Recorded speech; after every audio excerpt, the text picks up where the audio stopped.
Inatasan ng Energy Regulatory Commission ang lahat ng distribution utilities na magsumite ng kanilang system loss data mula taong 2021 hanggang 2025.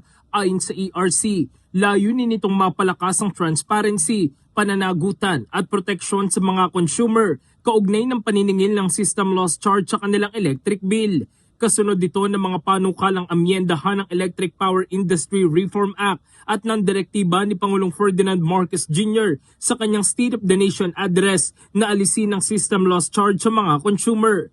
Kabilang sa mga impormasyong hinihingi ng ERC ang halaga ng biniling kuryente, transmission cost, kabuang kuryenteng natanggap at naipamahagi, technical at non-technical losses at iba pang datos na may kaugnayan sa system loss. Inatasan ng lahat ng distribution utilities na isumite ang mga kinakailangan datos hanggang August 3.